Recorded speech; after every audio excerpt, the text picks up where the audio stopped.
देश के नक्शे पर खिंची वो लकीरें जो आने वाले कल में भारत की सियासत की पूरी तकदीर बदलने वाली है। सवाल सीधा है, क्या किसी राज्य को देश का कहना मानने की सजा मिल सकती है?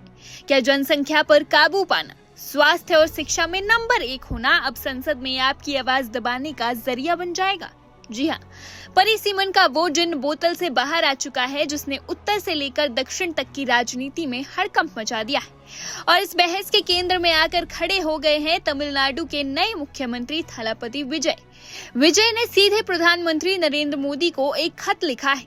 एक ऐसा खत जो सिर्फ एक चिट्ठी नहीं बल्कि दक्षिण भारत का सबसे बड़ा सियासी दाव है। आखिर क्या है विजय की इस चिट्ठी में? क्यों 543 का ये आंकड़ा भारत के लोकतंत्र का सबसे बड़ा धर्म युद्ध बन गया है? आइए इस पूरी कहानी की एक एक परत को बहुत ही आसान और सीधी भाषा में खोलते हैं। तारीख नोट कर लीजिए, 12 अगस्त 2026। तमिलनाडु की विधानसभा में एक प्रस्ताव गूंजता है और ठीक अगले ही दिन यानी 13 अगस्त को तमिलनाडु के मुख्यमंत्री सी जोसेफ विजय देश के प्रधानमंत्री नरेंद्र मोदी के नाम एक खत जारी करते हैं।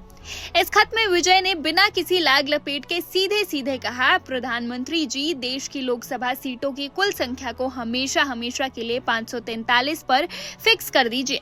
इसके लिए संविधान में जो भी संशोधन करना पड़े तुरंत कीजिए। अब आप सोच रहे होंगे कि आखिर विजय ने ये मांग अचानक क्यों उठाई और परिसीमन को लेकर दक्षिण के राज्यों में इतना खौफ क्यों है?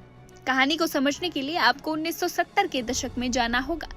तब केंद्र सरकार ने सभी राज्यों से कहा था, आबादी रोकिए, जनसंख्या नियंत्रण लागू कीजिए।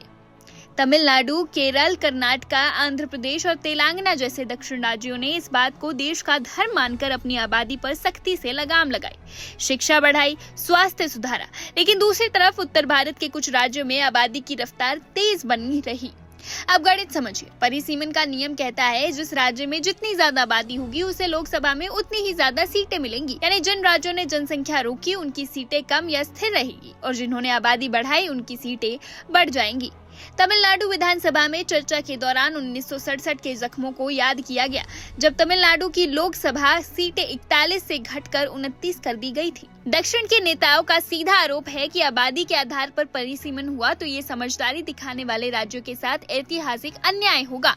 इसी अन्याय के खिलाफ तमिलनाडु के सीएम विजय ने प्रधानमंत्री मोदी के सामने 3 बड़ी शर्तें रख दी हैं। लोकसभा की कुल सीटें 543 पर ही स्थायी रूप से लॉक कर दी जाए। तमिलनाडु समेत किसी भी राज्य की मौजूदा लोकसभा सीटों का अनुपात कम नहीं होना चाहिए। आगामी लोकसभा और विधानसभा चुनावों में महिलाओं को 33% आरक्षण इसी 543 सीटों के मौजूदा ढांचे में तुरंत लागू किया जाए। दूसरी तरफ केंद्र सरकार का तर्क बिल्कुल अलग है।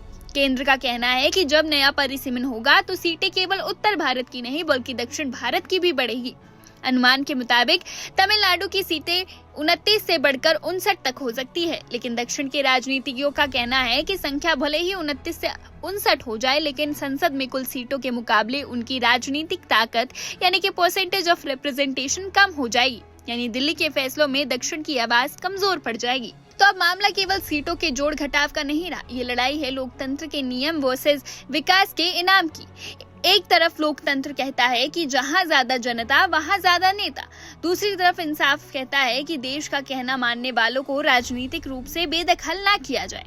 सीएम विजय ने 543 का ये तीर चलाकर दिल्ली की सियासत में हलचल पैदा कर दी है। अब फैसला आपको करना है, क्या जनसंख्या नियंत्रण करने वाले राज्यों को इसकी सजा मिलनी चाहिए या फिर 543 सीटों की सीमा तय करके दक्षिण की आवाज को सुरक्षित रखना चाहिए?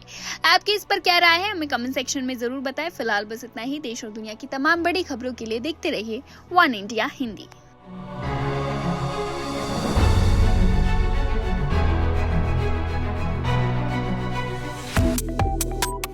Subscribe to One India and never miss an update. Download the One India app now.